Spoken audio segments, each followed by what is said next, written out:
Biogeochemistry here, the GEOTRACES program. I've been asked to review what GEOTRACES has done and will be doing in the Indian Ocean. And just in case you don't know what it is, here's the little blurb. It's an international program. U.S. is only one of the partners to look at the marine biogeochemical cycles of key trace elements and their isotopes in the world's oceans. Its mission, and you can read just as well as I can, but it's key trace elements at a minimum and their isotopes in the ocean. And then this kind of relates to a little bit what's been talked about here, the sensitivity of these distributions and processes to a changing environment, to a changing ocean. So it relates very directly to many of the IIOE2 goals and processes. There's a lot of parallels to Ghost Ship, as you'll see. Okay, so in the kind of cartoon version of our science drivers, we have the interest in or measurements of fluxes across interfaces. So the air sea. Now in this case, we're transferring or fluxing materials, not momentum, and but it's obviously important. And then we have, of course, continent, ocean exchanges, sediment water exchanges, and then ocean crust exchanges or fluxes. This, of course, is largely hydrothermal. And then we're interested in the internal cycling of trace elements and isotopes. For example, uptake could be biological, could be abiotic, kind of scavenging or sticking, if you will, to particles. Regeneration of conversion, so this would be dissolved to particulate conversion, and then the reverse particulate to dissolved. And then eventual burial into the sediment, so in other words, particle fluxes. And of course, this is all superimposed upon the circulation processes. So the physical oceanography is a key component to GEOTRACES studies. Of course, we would argue then in this thing that all of these things need to be quantified in the Indian Ocean, just as we're doing in the Atlantic, Pacific, and the Arctic. Okay, what did I put next? Right. Okay, so here's the chart, if you will. I have a different color code than Lynn just showed, but the yellow in this case are the completed cruises to date, and they have the usual G for GEOTRACES Indian and then numbers with that. And so these are all the ones that have been completed. This kind of fell between the cracks, if you will. That should be not completed yet. That should be actually a red dot. But that's going to be in 2019. We've seen that transect on some of the other talks and that.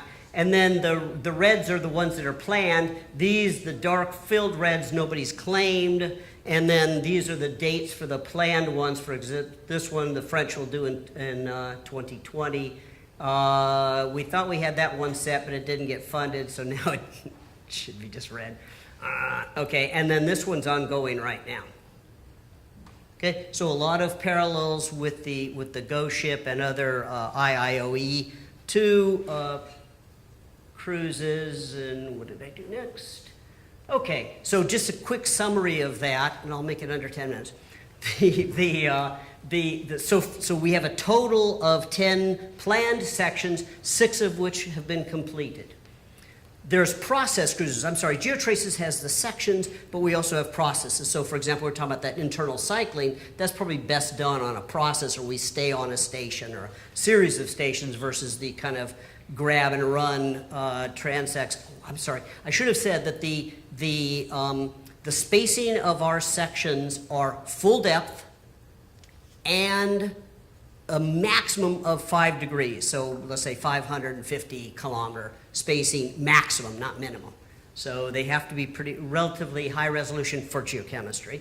And so we have this. Then we have the process cruises. Largely look at internal cycling. There have been 7 done to date. Interestingly, 5 of which were in the southern Indian Ocean, or the southern ocean part, really around Antarctica. And there's been 2 or actually 1 in the Bay of Bengal and 1 in the Arabian Sea to date. Okay, now here's the important part here, and this I'll spend the rest of my time, is the Indian Ocean data were are contained in this just released last month intermediate data product. We had one in 2014. We've just had the newest 2017 one. And so let me show you a little bit of that, but only a little bit. You saw that we've done 7. Most of those were done just in the last year or two, and not all the data are in there. We have just kind of a little, I want to just tantalize you a little bit with some of the data. And this is already talked about. So, for example, here's the oxygen. Let's see if I can do this right. Probably not. Hey, there we go. Okay, Reiner Schlitzer's cool graphics. You can see the low oxygen, of course, coming out in the tongue here, and of course the circumpolar and the surface water. So we have this transect done here and this transect there that have been done to date. We'll let it finish spinning. I hope you don't get seasick. Blame Reiner Schlitzer.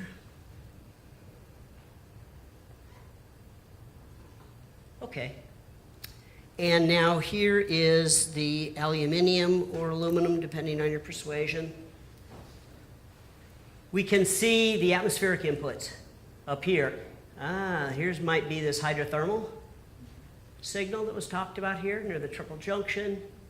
And then extremely low aluminum, aluminium on that transect.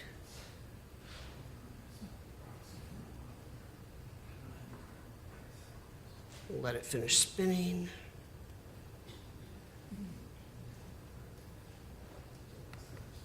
Here's iron. Everybody likes iron. Iron coming in from the low oxygen, either to the shelf or with produced, and here's the presumably hydrothermal iron. Extremely low irons in the surface waters, up here and as well here. A little hint.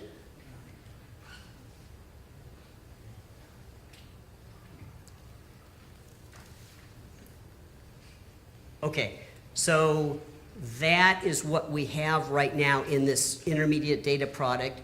I don't have a bunch of the data cards. I only have one with me, so I can't hand them out. But it's all available. This is eGeoTraces. And you can go to the geotraces.org website. Now, just to give you a hint of what this will look like in a few years, though, let me show you some of the Atlantic data, just to kind of tantalize you with what the Indian Ocean is going to look like. Or I should say the Indian Ocean data set. Okay, so here's the Atlantic. And this is, again, the aluminium. It's extremely low. You can see some of the surface atmospheric inputs. But here, look at the hydrothermal. Another one here.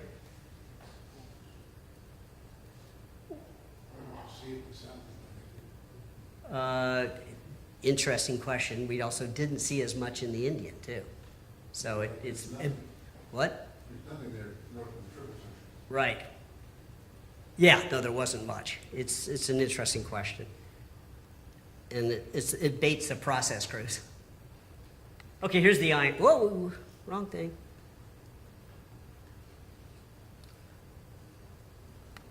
Let's look at the iron data now.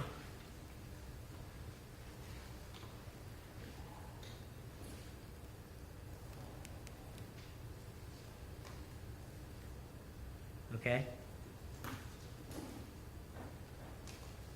We essentially have almost the periodic table, if you will, of this. These are just some of the key elements. So in the next year or two, we're going to start building this up for the Indian as we get all the data together. But let me just kind of summarize then. Here's what GeoTraces offers in terms of the data sets and that. Full go-ship quality hydrography, nutrients, oxygen.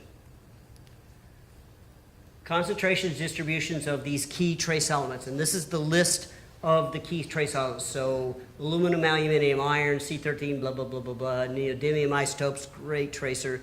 Steve is here, he can tell us all about it. And lead isotopes, nitrogen isotopes, and nitrate. Thorium-232.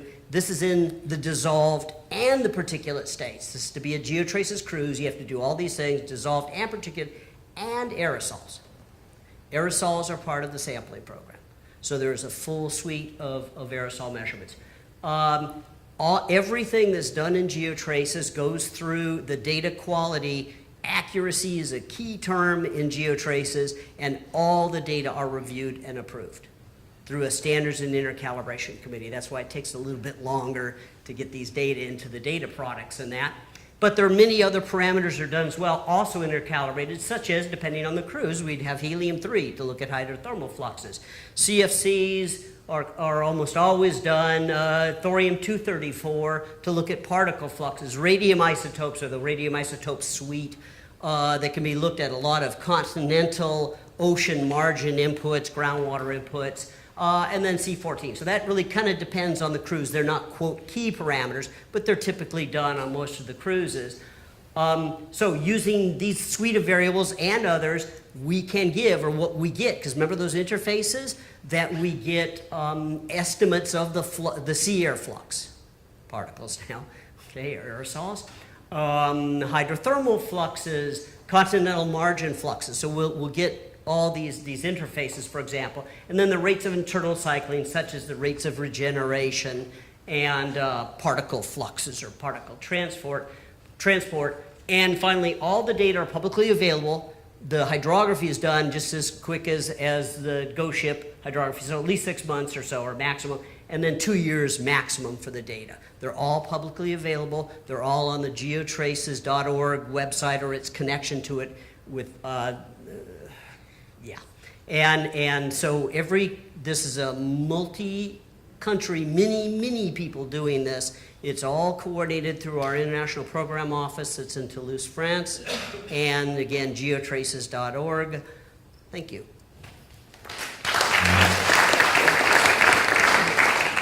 Oh, thank you very much, Greg. A question or two while we're transitioning to the next presentation? Yeah. Hand the microphone. In the interpretation of these data, what is the assumption about the timescales involved? Because it doesn't seem like you go back and repeat. No, there's no repeat. Right. So there's something. This is a stationary pattern that is basically in place for eons, or No, it's a score program. It has not a well-defined life, but we started the first cruises in 2010. It's probably, we kind of call it a decadal program-ish. I suspect it's going to go about 15 years or so. Does that kind of answer your question? Or? Well, if you had to prioritize one or more tracks to repeat, which would it be, and why would you do that? I mean, I'm kind of curious because a one-time survey has implicit in it that the ocean is very, very slow, and that picture is one that applies for very long time scales. But we know in many other, for geological processes that may be true, Yeah. but not for oceanographic processes, not for ocean-atmosphere interaction, ocean circulation, those kind of things. Yeah, that's a really good point. The data set that we have right now that we then combine with older data sets and other ones that we will call GeoTraces quality data sets, because we will kind of post-review some things, or that. The one that comes right to mind to address your question is lead isotopes, and you can see the spectacular decrease in lead in the Atlantic Ocean. And the time series is phenomenal with that. And so, yeah, you're absolutely correct. It's kind of expensive, or not kind of, it is. And so, yeah, so we don't, that's like in our hearts what we'd like to do, but it's not happening. It started, if you will, historically with GeoSax program. And then when we started the program, we said, well, what do we call it? GeoSax 2, son of GeoSax or something, and we came up with GeoTraces. So I don't know what the next one will be. Excuse me, Greg? Yeah. I mean, this is, Oh, see, yeah. say one other, a couple of things. Yeah, wait, he needs a mic. At some level, it's a snapshot of the present day that we're getting. But a lot of these stations are crossed by different cruises. Oh, I should have said They that. are Thank you. sampled by each cruise. So in these crossing stations, there is some kind of time series that will be generated. Yeah, we have, that's part of the intercalibration too, is we do lots of crossovers. So, but it's only a kind of a, not carefully planned, if you will, time series.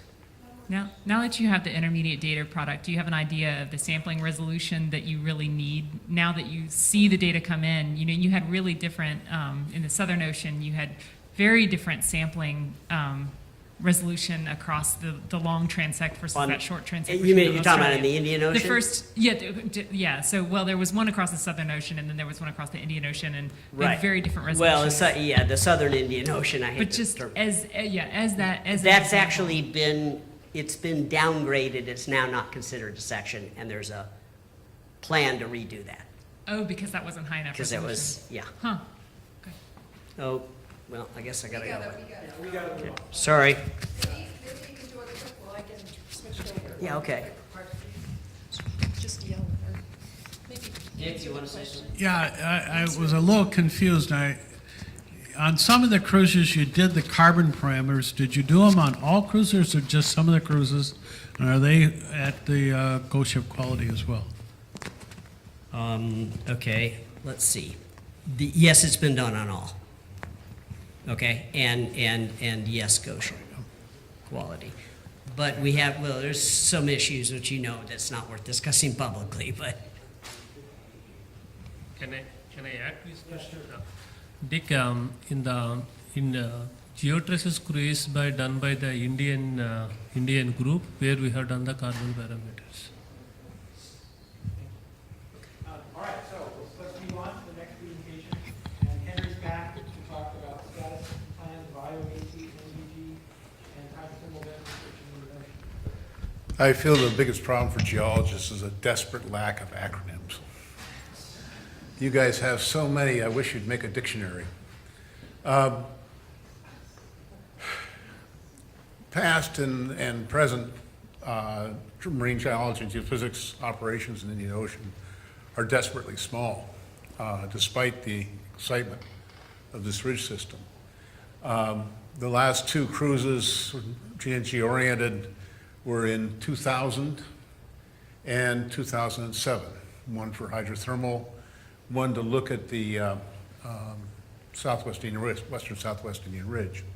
There is not much coordination in the marine geological community between nations. There is some one-off collaborations. The active parties for geology in the Indian Ocean are primarily the French. The Japanese have done a few surveys, particularly along the Indian Ocean Triple Junction, and in the around Marion. There's an Indian component up in the Central Indian Ridge that I don't know a great deal about, that may be more active than any of the European or Western countries. But the U.S. has been mostly out of the game. We currently have two projects going on in the Indian Ocean. I'm involved in both of them. The first one is looking at the Marian Rise, and this is cooperative between Germany, the United States, and China. It's going to be in two phases. The first phase is a U.S. cruise to the Marian, to this area, which is going to work basically in this area of the Marian Rise. It's a U.S.-Chinese cruise. The Chinese are contributing $600,000 in ship cost to put the vehicle Sentry on board and add some extra ship time. And then it's going to be followed up by a Sona cruise, which has been approved, led by Jürgen Kepke of the Leibniz Institution, Leibniz University of Hanover. And that one hasn't been scheduled, but it's been approved, probably in 2020. The first of these is the one that's been scheduled. One of the big problems in marine geological research is what I call the thin lead line. Geochemists and petrologists love fresh glass, and so they go to rift valleys and they dredge the neovolcanic zones, which are not entirely representative of what's around. For example, in the eastern Southwest Indian Ridge, where the French were working, you had a thin red line until until the discovery at the Gackle Ridge and the western Southwest Indian Ridge of large areas of off-axis ultramafics. They went back and sampled in a Nature Geoscience article 2 years ago, said, they didn't say oops, but they should have, because they discovered the seafloor that they've been sampling was mostly mantle peridotite. But if you go down the center of a ridge axis, look for the little neovolcanic ridge, you can get basalt flows virtually anywhere. This is a nexus for plate tectonics and geochemistry. The trace of the Marion Plume, Marion Islands down here. You can see here is the Big Andrew Bain fracture zone, and yet this is actually very poorly studied. I can change the amount of sampling apparent by just changing the size of the dots. These are all dredge holes. Scattered peridotite shown in green. There hasn't been much of an off-axis effort here.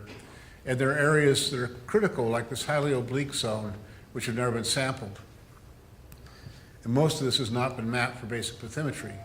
One of the reasons we're interested in this area is because a preliminary sampling of mantle peridotites shows that there's a huge difference between most of the ocean ridge peridotites that we dredge and those that we dredge from this area, which are highly depleted in alumina, which would mean that the mantle here would be very buoyant because there'd be very little garnet. What's fascinating is to get an array like this of mantle, you have to have wet melting. And that's what takes place in island arcs. And we think that what is going on here, sorry, let me back up one. What's going on here is that the Pan-African orogenic belt was probably the source for this mantle. With the breakup of Gondwana, the Karoo plume flow came down through this area, eroding the old Pan-African orogenic belt lithosphere, and brought in a lot of previously depleted mantle that had undergone arc melting. And that's created this great big buoyant mass in which there is this little vestigial plume from what was once a great big lip, today is just this little teeny island. And it's really entrained in a great mass of buoyant mantle. And to prove that, we are going in here to show that there are large areas of mantle peridotite where previously people have not seen it because they did not look for it. Our particular focus area for this cruise are these two segments here. This is a fascinating geometry of the ocean ridge. We believe these are two oceanic core complexes, which would mean you have fast spreading in this direction, fast spreading in that direction, and you're growing in a transform. This is a huge ridge that goes up with an angle like this, and every other transform in the southwest Indian Ridge has an offset to the north as you go up, except for this one. And this core complex formation, which we infer from the satellite bathymetry, is associated with very low melt supply rates. And so this is a very strange thing to find on top of what is supposed to be a putative mantle plume swell. The other one is this highly oblique ridge segment, which hasn't been sampled at all, which we think is just mantle being pulled onto the seafloor. When you have a very low magma supply, instead of developing an orthogonal rift system, you just tear the crust, tear the seafloor apart and pull the mantle onto it. The German cruise is going to focus on areas 2 and 4. We're going first, we're going to have the ROV Sentry and do detailed close-in bathymetry, which is great for finding hydrothermal sites. And they're going to bring an ROV. So they will start off doing their ROV work in the previous surveyed US areas, and at the same time map additional areas and then go in and do follow-on ROV work there. So this is an integrated program between the US, China, and Germany, and is the first step forward in a long time. The other program is ocean drilling, and it is the Journey to Moho. And this is a graphic that I pulled out from the previous attempt to do this, which was Project Mohole back in the 1960s, which did succeed. It was dreamed up by Harry Hess and Walter Monk and a couple of others. And the idea was the ocean crust is very thin, and we should be able to drill through it and see what the moho really is. A great debate about what the moho is. Sir Harold Jeffreys postulated it was the crust mantle boundary. But there's a lot of evidence in the Indian Ocean that that's not the case. This is the Crust 1, which actually drilled 601 meters into seismic layer 2, otherwise known as basaltic crust, 40 miles off of Guadalupe, Mexico. It was a very exciting project. They were going to build a really big drill ship to go out and drill right through the ocean crust to the floor. The space program came along, and Lyndon Johnson's buddies in Texas were going to get the contracts for building the Superior model here. It got up to about $1 billion in today's dollars, and Congress canceled it. We weren't allowed to talk about Project Moho. The NSF told us, don't mention that word. Just don't mention that word. We'd like to keep the NSF an operating agency, and the U.S. Congress does not want to hear the word Moho. So we waited patiently. The Moho project did stimulate the construction of and use of the deep-sea drilling ship Glomar Challenger, later replaced by the Resolution. And it was mainly based on sediment. But in fact, we have worked forward now and developed new technologies, new abilities to understand the problems more. And we really have a Moho in the 21st century, the new Project Moho. And we're allowed to use this word again. No one got upset when we started using this word. In fact, it got quite exciting. And we have two projects really, SLOMO and M2M, Mantle to Moho, whatever that means, Moho to Mantle. It's sort of a bizarre acronym, but they liked it. This is in the Pacific, and it's going to drill the East Pacific Rise, probably starting around 2023. They're doing site surveys for it now. They have to purchase some technology because they have to drill in super deep water to get ocean crust that's cold enough that they can actually drill down through it. SLOMO is taking a different approach. It's in the Indian Ocean, and it's Moho at a slow spraying ridge, and it's Atlantis Bank, a huge gabbro massif in the Indian Ocean.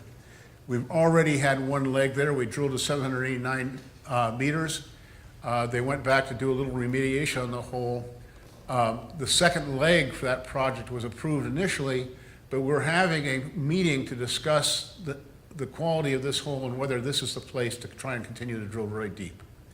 SLOMO is a two-phase project. The Dwi's Resolution will drill to 3 kilometers, and phase 2 Chikya will drill to 6. The Moho here is at about 5.5. A little, the objectives are some of them are going to be very interesting to this crowd. Of course, to test the hypothesis that the Moho may not be the crust mantle boundary, rather a serpentization front at slower spraying ridges.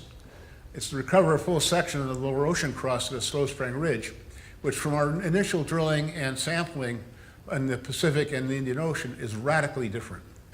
And what is the carbon budget in the lower crust and shallow mantle? If the area above the Moho is several kilometers thick serpentine, which has a lower seismic velocity, serpentization does two things. It sequesters carbon under the right conditions, large amounts of it, and it also produces methane.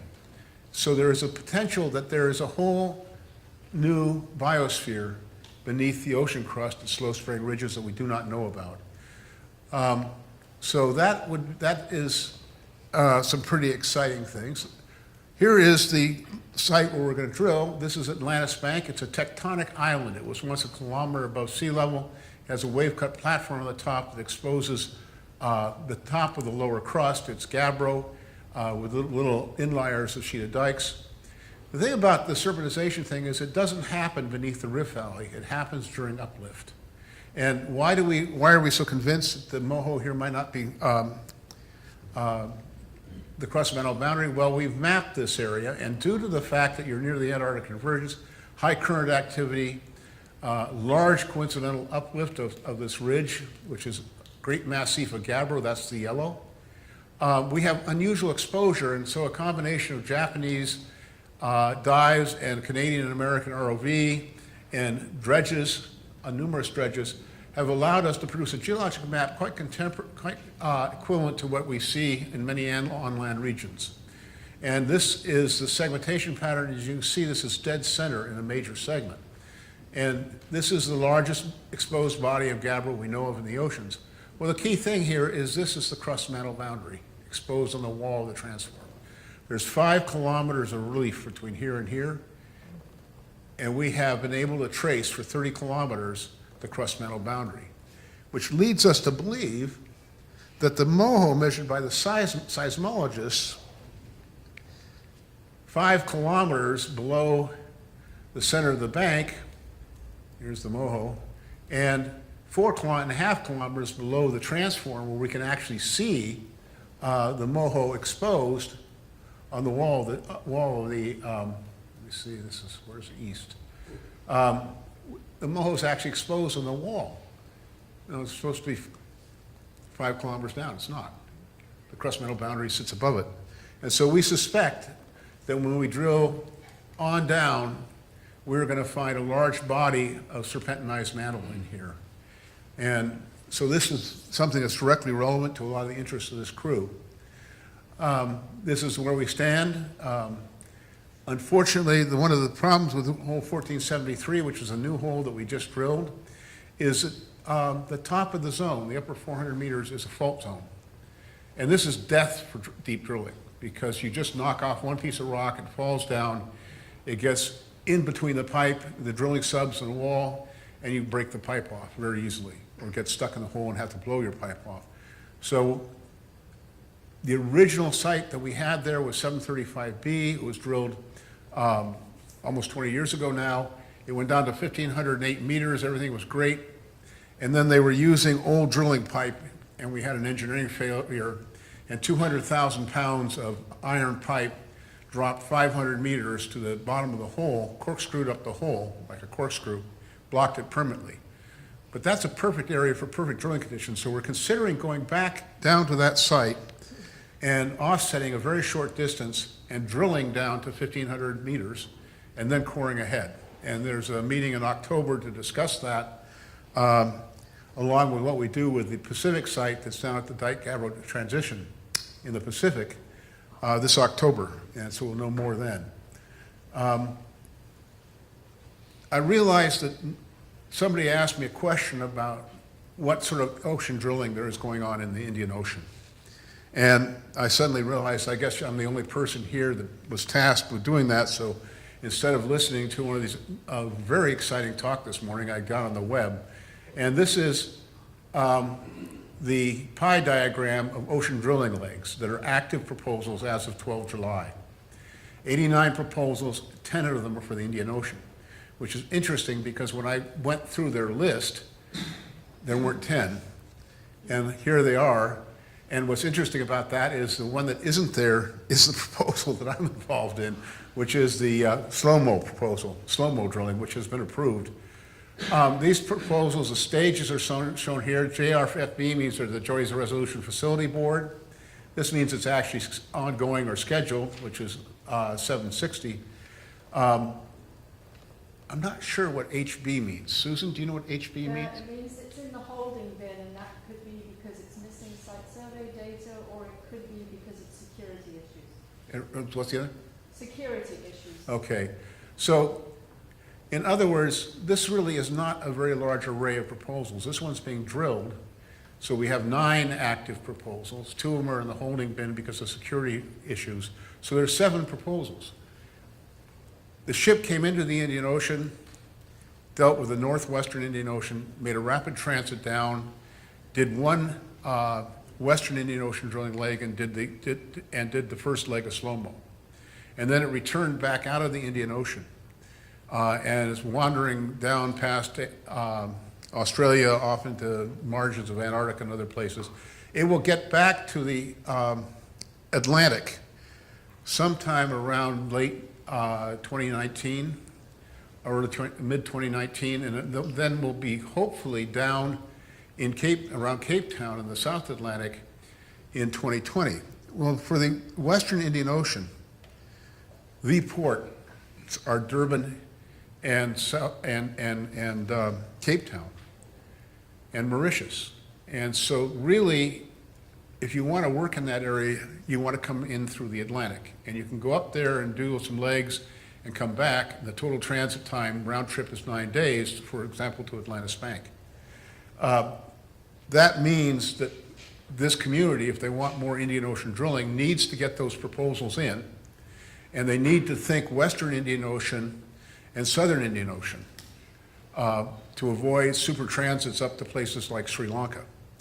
So I would encourage you, as a great believer in ocean drilling and the need for it in the Indian Ocean, where we have had relatively little, to think about proposals and getting them in soon. I know that there's one hard rock proposal that I would like to see, which is to drill the mantle up in the eastern Indian Ocean. And I had a French investigator who said that they would do it, but then she didn't make the deadline. I'm hoping that I can revitalize her. But I encourage people to put in their IODP proposals. Thank you. Thank you, Henry. Okay, while we're behind schedule, maybe one question while we're transitioning to the next presentation. That's yeah. Did you set up any questions for Henry? You know, the question level is kind of low for MG&G, and that's because we have pretty light representation of marine geology and geophysics here, and it's a real challenge. We got to get the word out about these things to the community. Geologists are not good about putting together large integrated programs. And not always has the experience been great to have with greater universities like Archie. And we need to do a much better job as a community. I got brought into this by Raleigh, and the fact that we're not in really the initial plan is our fault. Raleigh sent me the plan to review, but I was so busy writing proposals, no kidding, to go to do work in the ocean. When it came to me, I didn't have time to work on it. And then later on, he brought me on the committee, and I suddenly realized that the marine geological community tends to miss the boat in terms of large-scale international cooperation and big projects. And so that's something that needs to be addressed. Yes, I agree. All right, thank you, Henry. Please take it away. Okay. On ITF. Okay, thank you. Yeah, I would like to talk about the status and plan research related to the Indonesian Throughflow. This talk is a combination of some input from my colleagues here, so that I listed here. Okay. So as we all know that the Indonesian Throughflow is strongly influenced the heat and freshwater budget, not only in the Indian Ocean, but also in the Pacific, and it is coupled with the ENSO monsoon and also the Indian Ocean dipole. And the Indonesian Throughflow variability will affect the sea surface temperature in the Indian Ocean.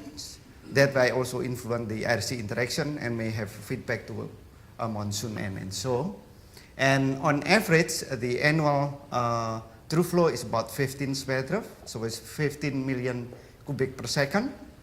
And the challenge is actually to get the amplitude and variability right, not only for the observation, but also from the numerical model point of view too. And here I put a plot by Lee et al.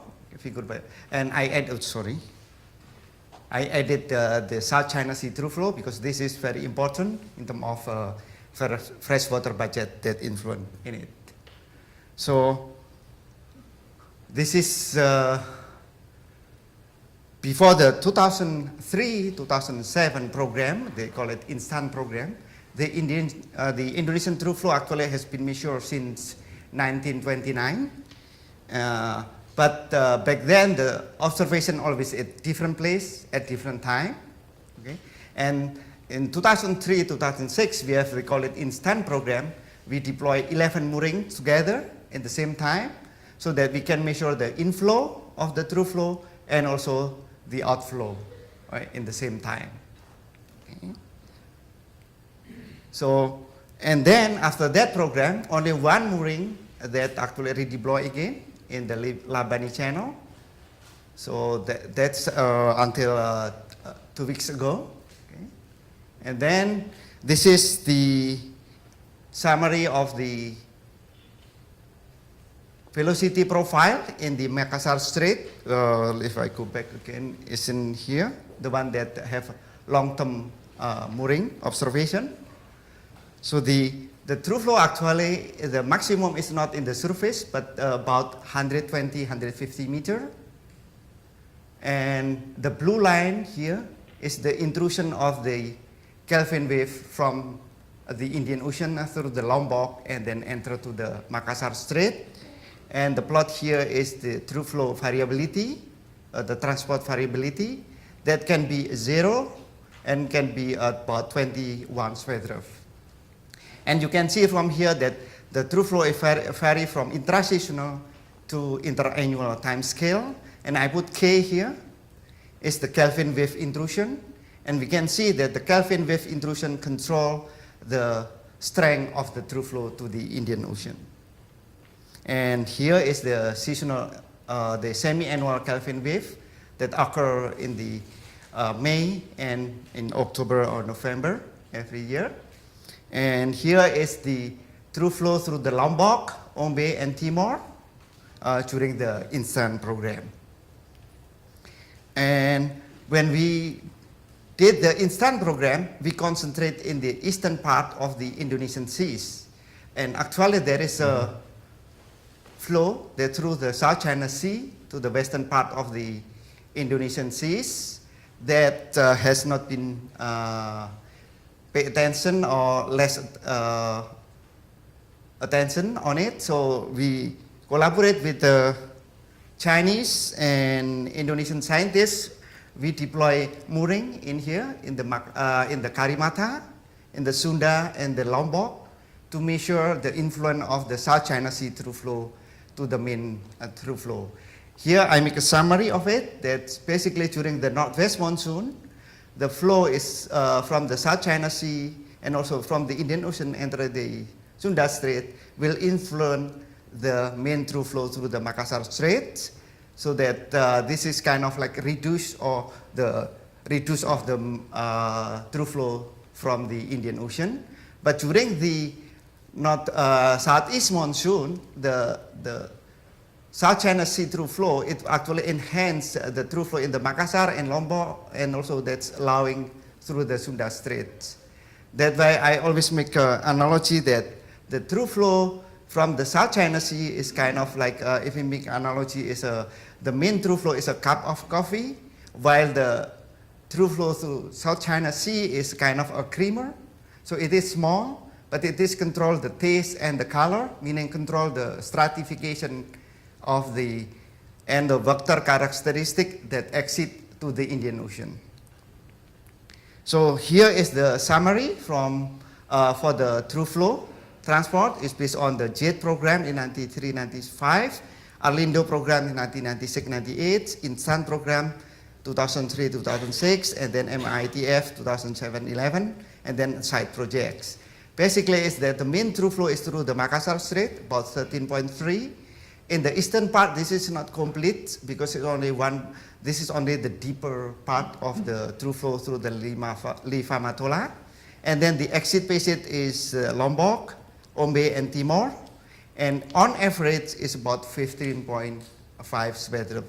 15 Sverdrup to the Indian Ocean. And for the Karimata and Sunda, I put a plus minus here is because of the effect of the monsoon. This depends on the monsoon, whether in northwest monsoon or southeast monsoon. So what is the status of the Indonesian Throughflow program? So this is, first is the instant program in 2003-2006. Okay? That's 11 mooring that I mentioned. And then after that, we have MITF, this throughflow monitoring only in that location. Okay? And then after that, we have, we call it SITES program, it's South China Sea Indonesian Sea Transport Exchange.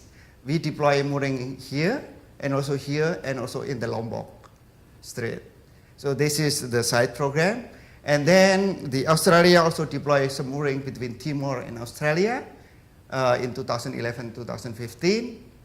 And then we deploy between Indonesia and China, collaborate, we deploy 3 moorings in the northern Makassar, and then also additional in the Lombok Strait. And then the China and Indonesia, this LIPI is Indonesian Science Institute and the IOCAS China. Originally they deploy only 3, but now they deploy 11 moorings here. So they have a mooring in the entrance of the Pacific, in the Maluku Sea, in Halmahera, and also Liva Matola, but also they deploy in the Makassar, and also in the Savo Sea and the Timor. And in fact, this coming Friday, they will recover and redeploy this all 11 mooring. So it's next, this Friday. Okay, so this is the current mooring that's available in the Indonesian Throughflow region. So they have 14 mooring now. In the Sunda actually they still have one more in here. And then one in Lombok, and then one in North Makassar, and then one in Makassar in the Labani Channel, and then this is the rest of the AUKAS program. So this is the current condition. So, and then Janet Sprintel, I believe last August, submitted a proposal, plan to deploy 2 more mooring here, and then 1 mooring in Sape, and then 2 more mooring in Ombe and Timor, and then also will continue in the Makassar, and maybe some glider there. But this is still a proposal. Okay, so that is the condition of the Indonesian Throughflow. So I believe based on this one, even we have enough mooring actually to support the the Indian Ocean Expedition 2, because even in the Makassar we will have, at least right now they have 3 mooring, but if with this program, if accepted, there will be like 6 mooring there, and then we'll have a Sunda, and we'll have enough mooring there, I think. So that is in terms of the Indonesian Throughflow program. But as I mentioned here, that the challenge for the Indonesian Throughflow program is that it is expensive and logistically challenging. So it is important if we can have a proxy, whether through the numerical model or through remote sensing or through paleoclimate. So here I would like to talk about through the proxy of the remote sensing using the altimeter and gravimeter, GRIS satellite. So I'll skip this one. It's basically we use all the data, altimeter data in the Pacific and also in the South China Sea and Indian Ocean side. And then this is just the summary. In summary is that the Indonesian Throughflow proxy can be approximate using sea level and gravimeter from this side, the Pacific, Western Pacific about 10 degree north, and then also the Indian Ocean side. So this is part of the feeding of the North Equatorial Current. Part is going north to as Kuroshio, but the south part will be go to the Indonesian Throughflow, and this is of the Kelvin wave propagation that from the tropical Indian Ocean entering to the Lombok and then influence to the Makassar. So based on this proxy, here is the blue is the proxy from the altimetry available in October 1992. So we have a proxy from 92 up to actually we can run it up to now. Okay, so the blue is the proxy from the altimeter, and then this one, magenta, is the observation in 1996, 1998. The red one is observation in 2004 until 2009. This is for my validation. And then I use also observation in 2009, 2011 as a verification. So you can see from here that the proxy based on the sea surface height and also sea surface height and bottom pressure, not only able to see the trend, but also we can see the intraseasonal quite well. Even we can predict when I stop the calculation using the observation until 2009, but I still running the proxy, and look, you see the light blue and the green is matched very well until up to 1 year.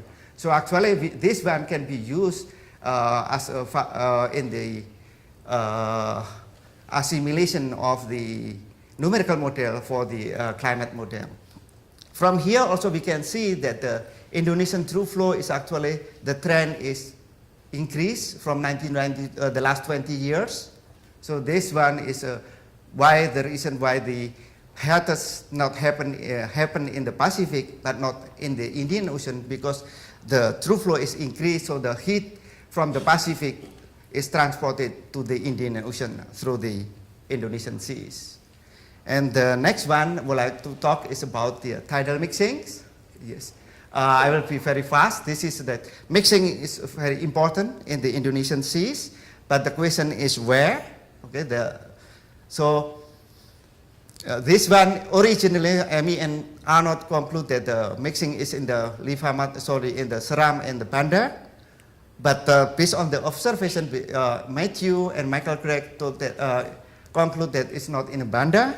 And the numerical model also shows it's not in the Banda, but it's in the Liva Matola, Sulusil, and so on. So when I redo this one, indeed, when I using the same data, it's look like here, but when I extend, it's moved there, and then move in the different direction if I use longer time series. So that means it's something with the data, not the method. So Richard Ray and I recalculate again, and we conclude that the mixing actually occur more localized in the Sulusil, in the Liva Matola, and very strong in the between the Bali and to Timor, so in the acid passage of the Indonesian seas, where the Banda Sea is not strong mixing. So this is the zoom of that. So because of time, I just would like to conclude that Indonesian throughflow is very important for global ocean circulation and climate, and we need to have the long-term observation of the throughflow. The direct observation is logistically challenging and expensive, so we need to have a proxy from numerical model, remote sensing, and a paleoclimate.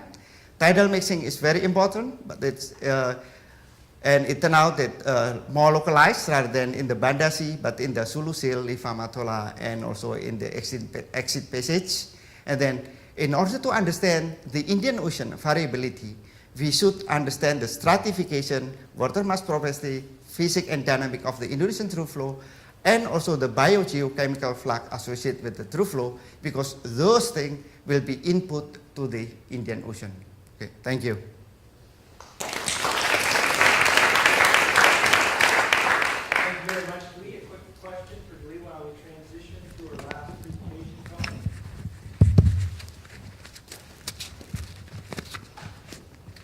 Thank you. Hi, Dwi. So Dwi? Oh, here. So your those are enhanced spots of enhanced tidal mixing that you show. Are they consistent with the in situ measurements from the Indomix? For the Indomix, because measured in the Liva Matola, yes, in the is correct. It's the same with the observation. But for the exit passage, that we plan to measure it next year. Hopefully, we will to confirm whether this is correct also. What there was a map of Indonesia with mixing in some bright red spots. What was that amount of, and how was it computed? Oh, sorry. Okay, but I know it's tidal mixing, but that's not a quantitative number. What was the map of, and how was it computed? okay, yes, because of time. Yeah, this is actually I compute from the sea surface temperature, and then we do with the harmonic analysis of the MSF, the amplitude of the fortnightly signal. So this one is actually fortnightly signal of the SST. SST? Yes. Fortnightly signal, 14-day signal of the SST. How deep is the water in those places? Sorry? How deep is the water in those places? I mean, 100 meters, 1,000 meters? Oh, okay, for the exit passage is about, the sail is 350 meter, okay, in the eastern part is about only 100, the Sape is about 150. For the Liva Matola, actually is very deep, the sail itself is about 1900. So you expect SST fluctuations to modify the mixing at 2,000 meters depth? Yes, well, it is the barotropic tide that hit to the topography that we can see it. So based on the Indomix observation in the Seram Sea and Liva Matola, indeed, those is confirmed with the microstructure observation.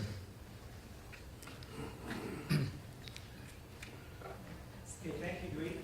Yeah, I have. I think we've got Subrahmanyam. Okay, I can summarize in 1 minute to tell the remote sensing what we have. So right now, the scale, if you're looking fair to good, in future looks worse. That is my summary, if you want to take. But if you want to listen next 10 minutes, please. So I'm going to all the parameters what we will use for physical oceanography, biogeochemical, and everything. So first, I would like to acknowledge a lot of people. This is not just my talk. All these people are contributed in this. So quickly, what parameters we will use? Sea surface temperature, salinity, ocean topography or sea level, and surface winds, wave height, ocean mass. Not many people use this, but ocean color. Okay. So I will go through quickly what we have and what we are expecting in future or what we have planned. If you look at the sea surface temperature, polar orbiting, we have the sea surface temperature from 90 and 75 with the satellites. So we have very good coverage in the polar orbiting. So not only US, a lot of Asian countries also participate in this. So you can see in orbit, approved and planned or pending for approval. So you can see all this. So the next thing is geostationary. So the geostationary SST also very important for tropical cyclone studies or any regional studies. So we have also in orbit and approved and planned. So we have until 2025. So what we are missing is microwave. Microwave is future is worse. We don't have any planned or pending approval from US or ESA has one, but we are not sure yet. So we are in a worse condition getting the microwave measurements beyond 17 or 18. We don't have any microwave.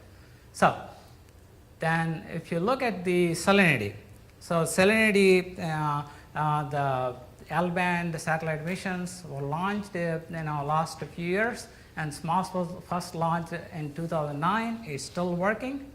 And Aquarius, unfortunately, it stopped in 2015, so we have almost 4 years of data. And SMAP launched in 2015, still working. So if you look at the present and future in salinity, SMOS more than 7 years, Aquarius 4 years, SMAP is there. What about future? No answer. Okay, so that is where we are in salinity. Okay, so I just got an word last week, the SMOS was extended up to 2018. We don't know what happens after 2018. And Aquarius stopped, we know that. So SMAP is extended up to 19, end of 19 or 2020. So, but we don't know after that. So no missions are planned. So it's a big problem. Okay, so we don't have anything. So SMAP is doing very good. And if you look at the path goes through the Bay of Bengal, and also you can get very close to the coast. So we are very happy, for the SMAP observations. We are getting the accuracy also very close to Aquarius. So there are some examples. So you can see in the Bay of Bengal, this is for SMOS. So you can see the SMOS in the Bay of Bengal is doing much better now. In the past, it was not like this. This is recently they reprocessed SMOS data, and we are getting much better data set from SMOS.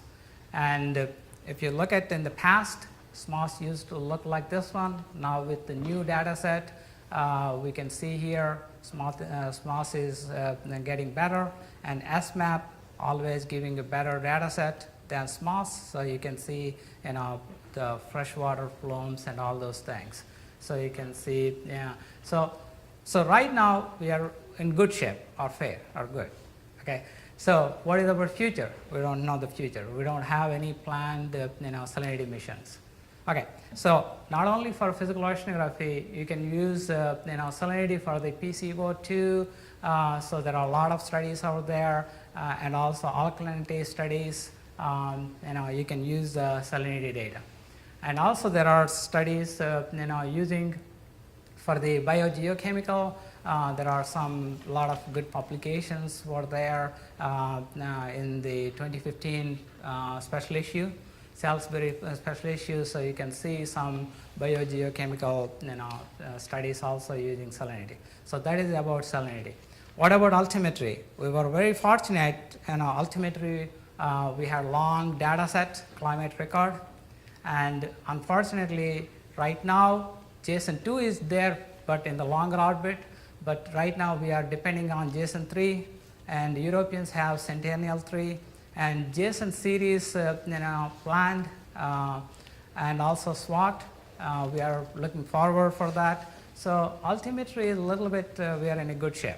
Okay, so SWOT will be launched in 2021, April 2021. So this is much higher resolution and better than JSON series what we have right now. And it works with the SAR interferometric method. So you can see ocean topography, so you can see the mesoscale structures and also coastal regions very well with the SWOT mission. So what about scatterometer? We are in a worse right now, and also it's much worse in future. Okay, we don't have any scatterometer right now because we used to have one scatterometer on the RapidScat, which was on International Space Station. When the International Space Station shut down last year, then we lost the RapidScat, so nothing, question mark. And what about the Europeans? Europeans have some, but also the Indians are launching. But the problem is, this is the big question. Everyone say that the Indians are launching. The problem is we don't get the data, and calibration and validation problem, and no access. It's not easy to access to get the data. So for me, it is useless. You launch the satellites, but useless to the scientific community. Okay, so that's where we are in the scatterometer. Scatterometer is very important for the winds, especially for the Indian Ocean region, for the monsoon forecasting, our tropical cyclone forecasting. We don't have anything. Okay, so the ocean vector science team, really, they are pressing this one in every meeting, but we don't have anything. So right now, if you can see here, the India Ocean Sat is working, but we don't have the near real-time access of the data. And also, there are proposed by China and also advanced SCAT by India. The main problem is getting the near real-time data sets. So the new concept is wind and surface currents measurement same time. That's what we are pushing for future. So the concept is already there, like this one. So this is international wind vector science team, pushing for this Doppler scatterometer measurement concept, but still it is a concept, not in a planned or proposed. Okay, that's where we are. What about the ocean color sensors? Fortunately, we have a lot of ocean color sensors. Currently, we have not only US WIRS is there, and OCM2 is launched by ISRO. The problem again, all these current ocean color sensors launched by the Asian countries and all, but no calibration and validation. And getting the data is a pain. Okay, unless you have a good collaboration with them, the agencies, you don't get the data. So the scheduled ocean sensor launch, you can see here, we are all looking forward, the pace, the NASA OCI, that will be 2022. Okay, but there are, the Asian countries, a lot of Asian countries are launching before that. So we have some ocean color sensors on board, but getting the data is a tough one.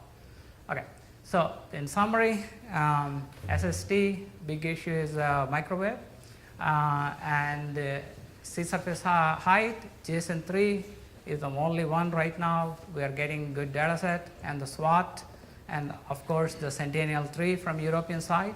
And the salinity, we are all depending upon this MOS and this SMAP, big question for future. And winds, we are lacking the scatterometers. We don't have anything. And the ocean cover, we are fortunate. We have some, but in future also looks not so good. That's all. So we are fair, good, worse. That's all. Okay, thank you.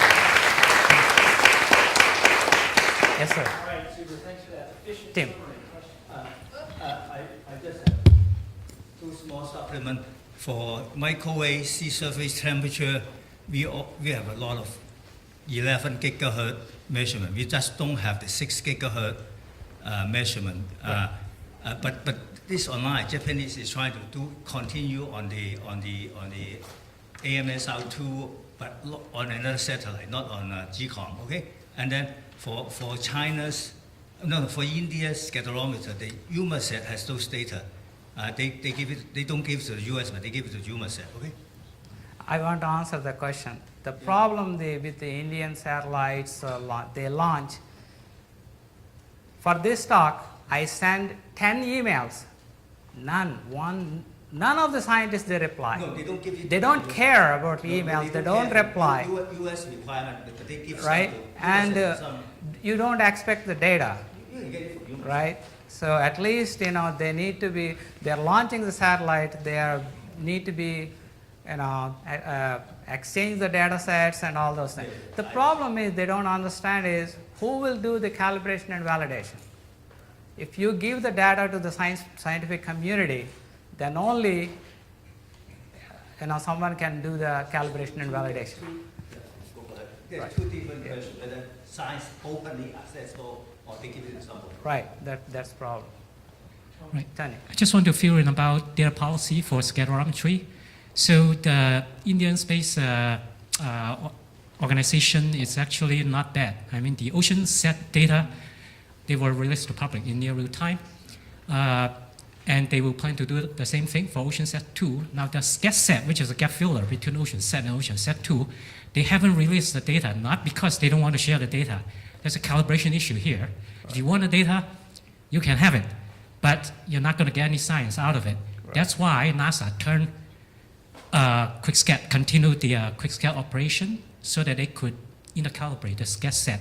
So when they have to pass the data quality check and validation, they will release the data. So just want to say that ISRO has been good for data policy, but it's not because of data policy that they don't share the SCATSat data. So they need to change the sharing policy. That is also, not a lot of scientists in US, so we can't get the data. Sorry for having to bow out. Mike, go ahead. Will you pass the mic to Mike? Okay, Mike. Mike, here's the mic. So many mics. Here's one more. So, Subra, what's the issue with salinity? I mean, why is there no interest in a follow-on mission? Is it too expensive a satellite? No constituency? No users? I mean, No, outside not research? like that. Tony Lee was the lead on the NRC Decadal Survey white paper we put, and we pushed it from the US Clyvar.